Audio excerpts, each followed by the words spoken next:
नमस्कार, स्वागत है आपका सीएनबीसी आवाज पर। मैं हूं आपके साथ दीपाली नंदा। एक बार फिर हम हाजिर हैं लेकर आपके लिए एक खास शो जिसमें मिलेंगे आपके निवेश से जुड़े सवालों के जवाब। आपके निवेश और ट्रेडिंग से जुड़े सभी सवाल आप हमें 7045220000 पर व्हाट्सएप कर सकते हैं। साथ ही आपको बताना चाहेंगे आपका पसंदीदा शो फेसबुक और एक्स पर भी लाइव है। आप यहाँ भी हमें सवाल भेज सकते हैं और शो के दौरान सोशल मीडिया पर आपके भेजे सवालों पर हमारे एक्सपर्ट लाइव जवाब देंगे। तो आज हमारे साथ इस शो में मौजूद रहेंगे मंत्री फिनमार्ट के अरुण कुमार मंत्री। अरुण जी, स्वागत है आपका सीएनबीसी आवाज पर। और अरुण जी से हम अपने व्यूअर्स के सवालों के जवाब लेंगे। उससे पहले नजर डाल लेते हैं शुक्रवार को बाजार कैसा रहा। रुपए में भारी गिरावट से बाजार का मूड बिगड़ गया। सेंसेक्स निफ्टी गिरावट के साथ बंद हुए। निफ्टी बैंक में करीब 1% की गिरावट देखने को मिली। वहीं mid cap small cap shares की बात करें तो इसमें भी बिकवाली ही रही। मार्केट की पूरी जानकारी अब लेते हैं कंचन नौटियाल से। तो कंचन, बताएं आज कैसा रहा कारोबार बाजार में। तो हफ्ते का आखिरी कारोबारी दिन डेफिनेटली एक थोड़ी सी सल्कनेस बाजार में आज के सत्र में हमें दिखाई दी है। बैंक निफ्टी की बात करी जाए तो यहाँ पे फ्लैट मूवमेंट देखने को मिला है। मिड कैप में हालांकि ज्यादा हमें बिकवाली देखने को मिली है। वहीं अगर बात करी जाए निफ्टी की तो 0.25% का दबाव और साथ ही साथ सेंसेक्स में भी करीब करीब 0.5% की गिरावट देखी गई है। इसके अलावा अगर हम बात करें रुपए की तो काफी बड़ी गिरावट आज के सत्र में रुपए में देखने को मिली है।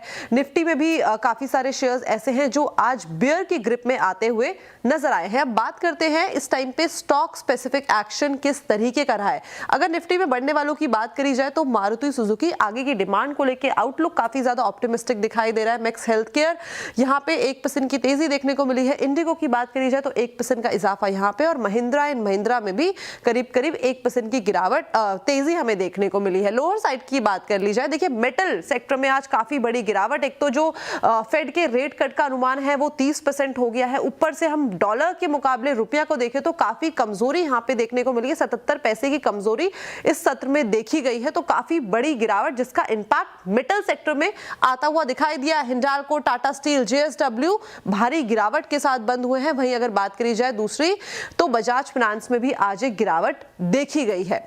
बात कर ले ब्रॉडर मार्केट की, मिड कैप में बढ़ने वालों में से स्कॉट क्यूबोटा करीबन 1.5% का इजाफा, max health care, Sundaram finance और पेज इंडस्ट्री आज हल्की फुल्की बढ़त के साथ बंद हुए। लूजिंग पॉकेट की बात करी जाए तो देखिए भारतीय हेक्साकॉम 4.25% की कमजोरी यहां पे, ट्यूब इन्वेस्टमेंट 4%, इंडियन बैंक 0.4% और ओबरे रियलिटी में 3%। पीएसयू में आज डेफिनेटली एक प्रेशर जो है वो बना हुआ था, रियलिटी में बना हुआ था, मेटल पैक में बना हुआ था। इसके अलावा बाजार जब एंड में आया तो जो रुपए की भारी गिरावट थी उसने भी कहीं ना कहीं जो मार्केट की वॉलेटिलिटी है उसको काफी ज्यादा बढ़ाया है। देखने वाली बात यह होगी कि अगला हफ्ता मार्केट के लिए किस तरीके से पैन आउट होता है। थैंक यू कंचन इस पूरे मार्केट अपडेट के लिए।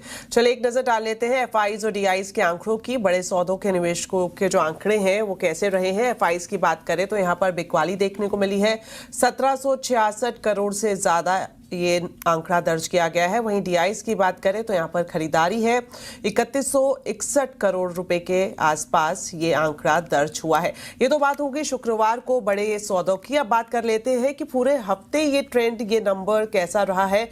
अगर पूरे हफ्ते के हिसाब से देखा जाए तो एफआईज की बिकवाली 12,074 करोड़ से ज्यादा की हुई है। 20 नवंबर तक का ये डेटा है। वहीं डीआईज की बात करें तो डीआईज में 51,000 करोड़ से ज्यादा की यहां पर डीआईज की तरफ से खरीदारी देखने को मिली है और ये डेटा भी 20 नवंबर तक का है। तो एफआईज डीआईज के आंकड़ों पर हमने नजर डाल ली और अब बात करते हैं अगले हफ्ते मार्केट की चाल कैसी रह सकती है। अब सीधा जान लेते हैं हमारे एक्सपर्ट अरुण जी से। तो सर, आपसे जानना चाहेंगे, ये हफ्ता निकल गया, अब तैयारी हो रही है अगले हफ्ते की, तो कैसा ट्रेंड बाजार में देखने को मिल सकता है। देखिए दीपाली जी, वैसे आज का मार्केट भी अच्छा ही था ओवरऑल, पर लास्ट में जो रुपये में जो वीकनेस देखने को मिली, इसी वजह से सेल ऑफ देखने को मिला है। तो मुझे लग रहा है मोरलेस मंडे भी आपको फ्लैट टू नेगेटिव शायद ओपनिंग देखने को मिले और थोड़ा बहुत करेक्शन मार्केट में आ सकता है। ओवरऑल ट्रेंड अभी भी पॉजिटिव है। 25,900 के आसपास एक बड़ा सपोर्ट मार्केट में है। तो हल्की फुल्की गिरावट अगर आती है मार्केट में 25,900 25,950 के आसपास मिलता है तो वहां पे आपको मार्केट को या निफ्टी को लॉन्ग करके चलना चाहिए। ओवरऑल बाय ऑन डिप्स का मार्केट है। जहां तक निफ्टी की बात है 25,800 के ऊपर जब तक है कोई दिक्कत नहीं है, बाय ऑन डिप्स का मार्केट रखे। ऊपर में 26,200 26,250 जो कि ऑल टाइम हाइज है, उसी के फर्स्ट रेजिस्टेंसेस नजर आएंगे। तो ओवरऑल कोई दिक्कत नहीं है, थोड़ी बहुत दिक्कत ग्लोबल मार्केट से है, पर स्टिल मुझे लग रहा है बाय ऑन डिप्स का ही अप्रोच रखना चाहिए। सर कोई स्पेसिफिक स्टॉक आप रिकमेंड करना भाई? देखिए अगेन बाई साइड ही रहेंगे, दो स्टॉक्स हैं। पहला यूनाइटेड स्पिरिट में बाई करने की सलाह रहेगी, 1423 के आसपास खरीदे, 1402 का स्टॉप लॉस लगाए, 1471 तक के टारगेट्स इसमें देखने को मिल सकते हैं। सेकंड अगेन आईटी स्पेस मुझे लग रहा है इसमें अच्छा मोमेंटम देखने को मिल रहा है, तो टेक महिंद्रा में खरीदारी की सलाह रहेगी। 1461 के आसपास खरीदे, 1442 का स्टॉप लॉस रहेगा और 1504 का टारगेट। तो दो स्टॉक जो यहाँ पर मेंशन किए हैं अरुण जी ने, पहला यूनाइटेड स्पिरिट और दूसरा टेक महिंद्रा, आप इसको जरूर नजर में रख सकते हैं। चलिए अब हमारे व्यूअर्स हमारे साथ जुड़ना शुरू हो गए हैं और पहले दर्शक हमारे साथ जो जुड़ रहे हैं जयपुर से डीसीएस शर्मा सर हैं। सर स्वागत है आपका सीएनबीसी आवाज पर, बताएं अपना सवाल।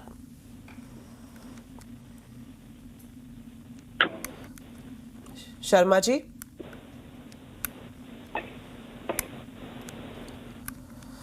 तो शर्मा जी का जो सवाल हमें मिला है वो मैं यहाँ पर पढ़ देती हूँ। जयपुर से हैं शर्मा जी और इन्होंने आपकी राय जो मांगी है अरुण जी, अदानी पार पर मांगी है। 1000 शेयर है, 156 का इनका परचेजिंग जो एवरेज प्राइस है वो रहा है। अगले 6 से 1 साल में किस तरह से इस स्टॉक को आप देख रहे हैं? देखिए अडानी पावर जहां तक बात है ओवरऑल ट्रेंड पॉजिटिव है, पर एक माइनर करेक्शन आ सकता है 142 143 वहां तक के लेवल्स मुझे लग रहा है अडानी पावर में शायद आपको देखने को मिले, क्योंकि मूविंग एवरेज से थोड़ा दूर चल रहा है, थोड़ा बहुत रिट्रेसमेंट आ सकता है। पर लंबी अवधि का व्यू है तो डेफिनेटली होल्ड करें, ओवरऑल पॉजिटिव नजरिया इसमें रहेगा।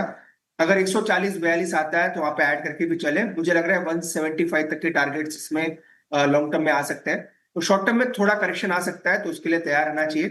लॉन्ग टर्म में मुझे लग रहा है 175 तक के टारगेट्स में आ सकते हैं। लॉन्ग टर्म के लिए इसमें पॉजिटिव मूव देखने को मिल सकता है। बढ़ते आगे अगले जो व्यूअर है हमारे साथ आदित्य दिल्ली से। आदित्य जी स्वागत है आपका सीएनबीसी आवाज पर, पूछिए अपना सवाल। नमस्कार मैडम, मेरे पास एचसीएल टेक है 1690 रुपए में 125 शेयर, और ये आज भी 2% गिरा है। और इसका आगे का आउटलुक कैसा है, रखना चाहिए या लॉन्ग टर्म रखे या ना रखे? ओके तो HCL टेक्नोलॉजीज पर ये आपकी राय जानना चाह रहे हैं। 125 शेयर्स हैं, 1690 के दाम पर इन्होंने खरीदे थे। अभी जो चार्ट हमें दिखा रहा है 1483 के आसपास प्रति शेयर इनको यहाँ पर प्रॉफिट हो रहा है। तो आगे जानना चाह रहे हैं क्या इन्हें रखना चाहिए या नहीं? इन्होंने 125 रुपए में खरीदा, राइट? इन्होंने मेरे को लग रहा है 125 रुपए में खरीदा है। देखिए ओवरऑल कोई दिक्कत नहीं है अभी, अगर क्योंकि इनका ऑलमोस्ट भाव ना के बराबर है, स्टॉक 1600 के आसपास चल रहा है, तो वैसे भी कोई दिक्कत नहीं है। स्टॉक में ओवरऑल अभी भी बुलिशनेस बनी है, पर एक ट्रेलिंग स्टॉप लॉस लगा के रखें। 1240 के आसपास एक स्विंग लो बना था, उसका ट्रेलिंग स्टॉप लॉस मेंटेन करें। ऊपर में जो पहला टारगेट रहेगा 1850 और 1920, वहां तक के टारगेट्स मुझे लग रहा है स्टॉक में आ सकते हैं, तो कोई दिक्कत नहीं है। 1250 पे अपने स्टॉप लॉस को ट्रेल कर लें। ऊपर में जो टारगेट निकल के आएंगे वो 1850 1900 तक के देखने को मिल सकते हैं। तो 1850 से 1900 के बीच में स्टॉक जाता हुआ दिखाई दे सकता है, तो फिलहाल आप इसे होल्ड कर सकते हैं। अगले व्यूवर भी हमारे दिल्ली से ही हैं, निशांत जी। सर स्वागत है आपका, पूछिए अपना सवाल। सर नमस्कार। नमस्कार मैम जी नमस्ते। मेरे पास श्री सीमेंट के 5 शेयर हैं, 30,500 रुपए की मेरी बाइंग की प्राइस है, और अभी वो शेयर गिर रहा है, तो मेरे को क्या करना चाहिए? लॉन्ग टर्म अगर होल्ड करना हो तो मैं कर सकता हूँ, या एवरेज आउट करना हो तो एक बार उसके बारे में मैं राय चाह रहा था आपसे। ओके तो श्री सीमेंट के इनके पास 5 शेयर्स हैं, 30,500 पर इन्होंने खरीदे थे और चार्ट हमें दिखा रहा है इन्हें नुकसान हो रहा है। ये लॉन्ग टर्म भी इसे होल्ड करके रख सकते हैं, तो क्या स्ट्रैटेजी इनके लिए? देखिए श्री सीमेंट मुझे लग रहा है करेक्शन और डीप हो सकता है। 25,000 25,200 वहां तक के मुझे लग रहा है टारगेट्स आ सकते हैं नीचे में, क्योंकि वीकनेस काफी ज्यादा है और लगभग 6 दिन से लगातार गिर रहा है और कोई काफी मूविंग एवरेज के नीचे है। तो 25,000 के आसपास आता है तो वहां पे एवरेज आउट करे, क्योंकि लॉन्ग टर्म चार्ट अभी भी पॉजिटिव है।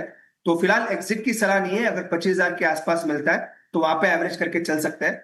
ऊपर में टारगेट की जहां तक बात है 28,000 तक के टारगेट स्टॉक में आ सकते हैं।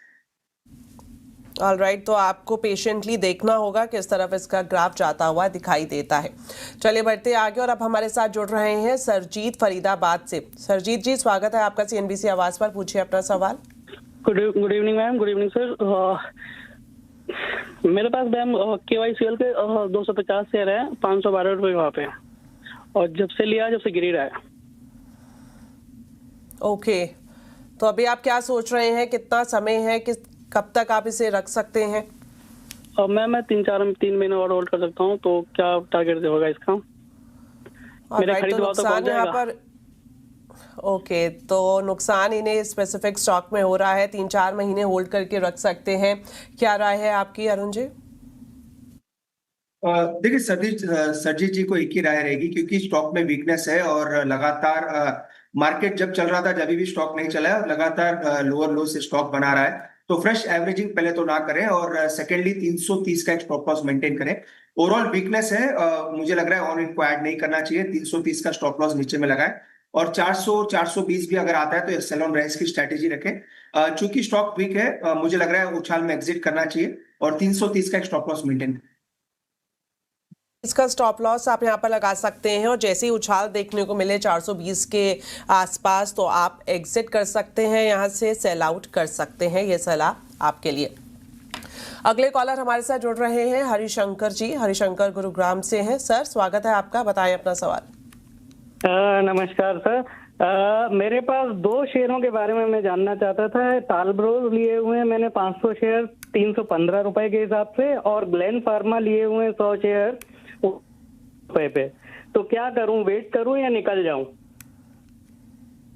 ओके, तो ग्लेन फार्मा पर आपकी राय जानना चाह रहे हैं। 100 शेयर्स हैं, जो इनका प्राइस रहा है 1930 का रहा है, अभी लॉस में दिखाई दे रहा है, तो क्या इन्हें होल्ड रखना चाहिए या फिर एग्जिट बेहतर रहेगी? देखिए, टेलब्रोस की जहां तक बात है, ओवरऑल चार्ट अच्छा है इसका, नीचे में 255 का एक अच्छा सपोर्ट है, तो कोई दिक्कत नहीं है, टेलब्रोस में बने रहे। पर स्टॉप लॉस थोड़ा दूर है, तो उस चीज का जरूर ध्यान रखें। पर मोमेंटम स्टॉक में अभी भी बना हुआ है, तो स्टॉक में बने रहे। पहला टारगेट 325 के आसपास का रहेगा, नीचे में 255 का एक स्टॉप लॉस जरूर मेंटेन करें। दूसरा स्टॉक, जहां तक ग्लेनमार्क की बात है, ग्लेनमार्क का भी चार्ट मजबूत है, नीचे में 1770 का एक स्टॉप लॉस मेंटेन करें। ओवरऑल मोमेंटम पॉजिटिव है, 1770 के ऊपर जब तक है कोई दिक्कत नहीं है। ऊपर में टारगेट 2050 से 2100 तक का देखने को मिल सकता है, तो दोनों में बने रहे, और 1770 का स्टॉप लॉस ग्लेनमार्क फार्मा में लगा के। ऑलराइट, तो दोनों ही स्टॉक में आपको फिलहाल होल्ड करने की सलाह यहाँ पर दी गई है। अब बढ़ते हैं आगे, हमारे साथ जुड़ रहे हैं विनीत। विनीत जी, स्वागत है आपका, बताएं अपना सवाल। हेलो मैडम, मैंने KPIT के शेयर्स बाय किए थे 125 quantity for the value of 1385। तो अभी तो फिलहाल लॉस में चल रहा है एक्चुअली। मैं 1 साल तक होल्ड कर सकता हूँ। ओके, तो KPIT शेयर पर आपकी राय जानना चाह रहे हैं। इनके पास 125 शेयर्स है, और जो बाइंग वैल्यू इनकी रही है 1385। चार्ट अभी नुकसान दिखा रहा है, होल्ड कर सकते हैं, तो क्या आपकी तरफ से सजेशन रहेगा इनके लिए? देखिए, चार्ट साइडवेज है और थोड़ी वीकनेस दिखा रहा है, इसलिए स्टॉप लॉस जरूर मेंटेन करें। अभी तक चार्ट ऐसा नहीं कि कोई ब्रेकडाउन के संकेत है, पर 1090 के नीचे जाएगा, देन एक बड़ी गिरावट स्टॉक में आ सकती है। तो फिलहाल तो बने रहे, पर 1090 का एक स्टॉप लॉस मेंटेन करें। लंबी अवधि का नजरिया, इसलिए स्टॉप लॉस थोड़ा दूर है, इसलिए 1090 के आसपास सिस्टम में स्टॉप लॉस लगा लें, और जब तक इसके ऊपर है स्टॉक में बने रहे। बाकी फ्रेश एडिशन की सलाह स्टॉक में नहीं रही। ऑलराइट, तो फ्रेश एडिशन की सलाह फिलहाल नहीं है, लेकिन आप स्टॉक में बने रह सकते हैं। अगले कॉलर हमारे साथ जुड़ रहे हैं दिवाकर गुप्ता अलीगढ़ से। सर, स्वागत है आपका CNBC आवाज पर, बताएं अपना सवाल। दिवाकर जी, चलिए यहाँ पर मैं इनका सवाल आपको बता देती हूँ। अरुण जी, इनके पास NCC के 50 शेयर्स हैं, 194 के दाम पर इन्होंने खरीदे हैं, लॉस दिख रहा है 18 रुपए के आसपास प्रति शेयर। क्या करना चाहिए इन्हें? देखिए, पहले तो स्टॉक में ब्रेकडाउन है, और मुझे लग रहा है ये गिरावट और गहरा सकती है, तो 167 का स्टॉप लॉस मेंटेन करें। किसी भी उछाल अगर आता है 185, 188 भी मिलता है, तो एक बार का एग्जिट कर दे। वीकनेस है, मुझे लग रहा है अगर उछाल भी आएगा तो वापस सेलिंग स्टॉक में आ सकती है, तो 167 का एक फाइनल स्टॉप लॉस लगाए, और किसी भी उछाल पर स्टॉक से निकल जाए। ऑलराइट, तो स्टॉक में अगर उछाल देखने को मिलता है तो यहाँ से एग्जिट की सलाह आपके लिए। बढ़ते आगे, अब हमारे साथ जयेश शुक्ला जी अहमदाबाद से जुड़ रहे हैं। सर स्वागत है आपका, बताएं अपना सवाल।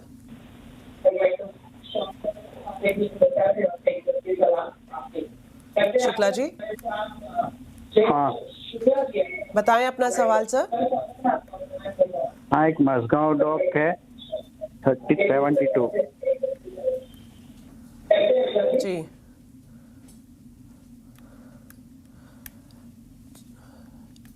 जी, दूसरा शेयर आप पूछना चाह रहे हैं? चलिए यहाँ पर इनका जो हाँ।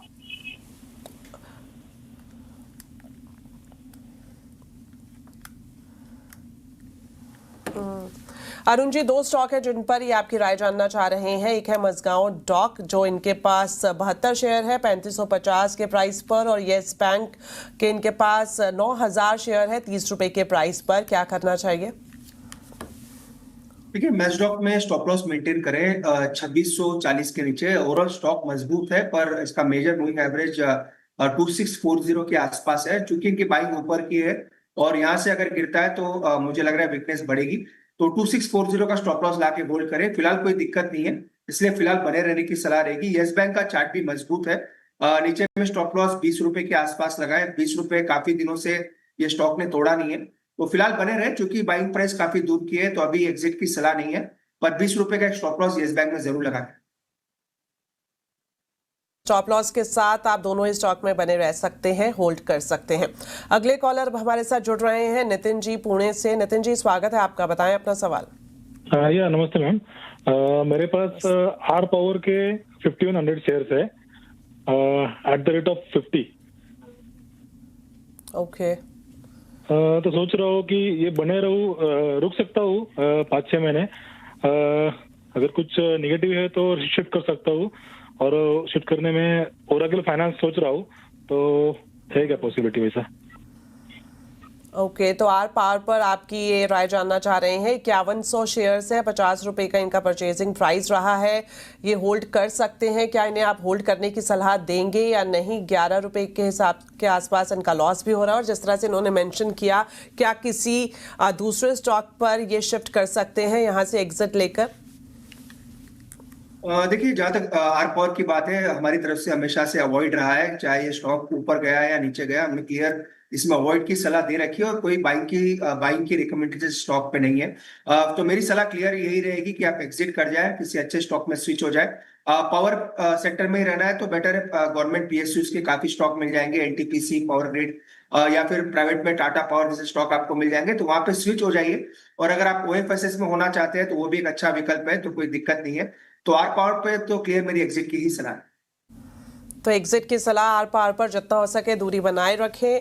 और जिस तरह से इन्होंने जिक्र किया कि अगर आप पीएसयूज में जाना चाहते हैं, अगर हम पावर सेक्टर की बात करें, तो कई सारे ऑप्शंस आपके पास मौजूद हैं। चलिए बढ़ते आगे, और अब हमारे साथ जुड़ रहे हैं अमन। अमन स्वागत है आपका, बताएं क्या है आपका सवाल। नमस्ते मैडम, मेरे पास 400 शेयर हैं आरईसी के 502 के भाव पे। मैं ये जानना चाहता हूँ कि ये अब दोबारा कब उठेगा, क्योंकि ये लगातार गिरे जा रहा है, और मुझे अगर फ्रेश परचेज करना है तो वो किस रेट पे करना है। और मेरा 5 से 6 साल का वो टाइम पीरियड है कि मैं 5 साल को रखूंगा लॉन्ग टर्म के लिए। ओके, तो 5 से 6 साल का इनका नजरिया है आरईसी लिमिटेड को लेकर। 400 शेयर्स इनके पास है, 502 के दाम पर इन्होंने खरीदे थे, और चार्ट हमें दिखा रहा है 143 रुपए के आसपास का यहाँ पर नुकसान हो रहा है। और जिस तरह से इन्होंने जिक्र किया कि क्या कुछ ऐसा मोमेंटम बनता हुआ दिखाई देगा जब ये फ्रेश बाइंग इस स्टॉक में कर सके? देखिए, पीएफसी, आरईसी दोनों ही स्टॉक ने इन्वेस्टर्स को काफी सताया। इनफैक्ट अमन जी की तकलीफ भी वही है कि काफी फंडामेंटली तो काफी अच्छे है, कोई दिक्कत नहीं है। पीएफसी, आरईसी हमेशा से ही फेवरेट रहे, पर टेक्निकली देखें या फिर रिसेंट परफॉर्मेंस देखें तो बिल्कुल परफॉर्मेंस जीरो रहा है, और काफी गिरावट स्टॉक में देखने को मिली है। ऑलमोस्ट अपने सपोर्ट पे है, 330 340 के आसपास एक बड़ा सपोर्ट स्टॉक में निकल के आ रहा है। तो अगर इनको एवरेजिंग करना है तो 320 के आसपास जरूर कर सकते हैं, पर व्यू जैसा कि इन्होंने कहा 3 से 4 साल का है, तभी डिप में एवरेज करें।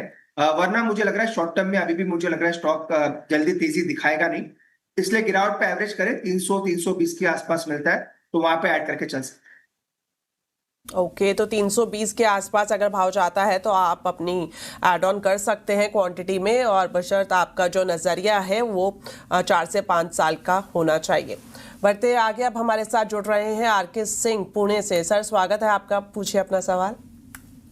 मैम नमस्कार, मैं आरके सिंह बोल रहा हूँ पुणे से। मेरे पास BEL के शेयर हैं 100 एट द रेट ऑफ 367, तो मुझे क्या करना चाहिए?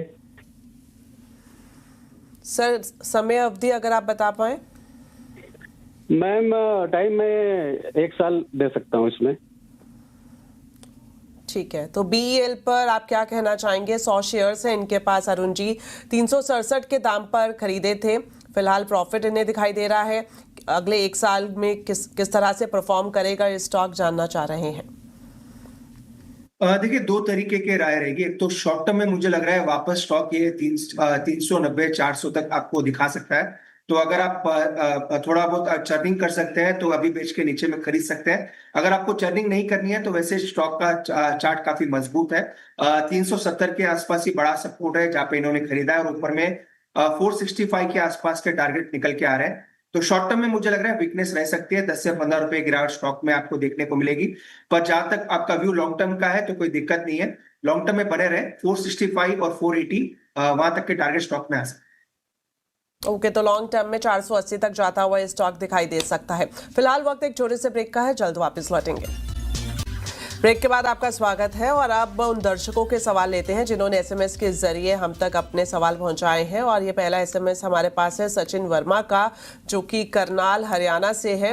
इनका सवाल आपसे है GIC को लेकर। इन्होंने 425 के दाम पर खरीदा था और इनके पास 1000 क्वांटिटी है, तो अगले 1 साल तक कैसी परफॉर्मेंस इसकी देखने को मिल सकती है, जानना चाह रहे हैं। देखिए, GIC की जहां तक बात है, ओवरऑल चार्ट साइडवेज है, तो इसमें बने रहने की मेरी सलाह नहीं रहेगी। उछाल में एग्जिट कर दे, 395-400 के आसपास भी मिलता है तो स्टॉक से निकल जाए। स्टॉप लॉस नीचे में लगा के रखे 368 के आसपास, तो इसमें बने रहने की सलाह नहीं है। उछाल में एग्जिट करें और 368 का स्टॉप लॉस जरूर मेंटेन। ओके, तो यहाँ पर एग्जिट की सलाह दी गई है। अगला जो हमारे पास SMS आया है वो सुब्रोतो सेन जी हैं धनबाद से, और अशोक लेलैंड के बारे में ही आपसे जानना चाह रहे हैं। इन्होंने 151 की एवरेज प्राइस पर खरीदा था, और अगर इनकी क्वांटिटी देखी जाए तो 5000 के आसपास है। तो अगले 6 महीने में किस तरह का नजरिया रहेगा इसमें? देखिए, इस पे मेरा काफी पॉजिटिव है। इनफैक्ट अगर इसमें टिप मिलता है तो आपको ऐड करना चाहिए, अगर आप ऐड कर सकते हैं। नीचे में 138 का एक बड़ा सपोर्ट है, जब तक वो ब्रीच नहीं करता स्टॉक में बने रहे। 140-42 के बीच में मिलता है। अगर आप ऑलरेडी आपके पास ज्यादा क्वांटिटी है, फिर भी अगर आप ऐड करना चाहे तो वर्क कर सकते हैं। 138 का स्टॉप लॉस लगाए, ऊपर में 154 और 158 ये 2 टारगेट्स। ओके, तो यहाँ पर बने रहने की सलाह दी गई है, आप ऐड ऑन भी कर सकते हैं। तो सर वक्त है अब अपने व्यूअर्स से विदा लेने का, लेकिन जाने से पहले आपसे जानना चाहेंगे, कुछ आप डिस्क्लेमर देना चाहें। दीपाली जी, ओवरऑल यूनाइटेड स्पिरिट और टेक महिंद्रा दोनों ही आज हमने लाइव मार्केट में रिकमेंड किए हैं, तो वो एक डिस्क्लेमर रहेगा और क्लाइंट्स के पास जरूर पोजीशंस हो सकती है। बाकी जो भी स्टॉक्स डिस्कस किए मेरे पर्सनल पोर्टफोलियो में नहीं है, पर क्लाइंट्स के पास जरूर उसकी पोजीशंस हो सकती है। जी शुक्रिया सर, आपने हमारे लिए वक्त निकाला। साथ ही हमारे सभी दर्शकों का भी बहुत बहुत धन्यवाद। इसी तरह से आप हमें सवाल भेजते रहें और हम कोशिश करेंगे ज़्यादा से ज़्यादा सवाल अपने शो में ले सकें। फिलहाल के लिए इतना ही, दीजिए इजाज़त, नमस्कार।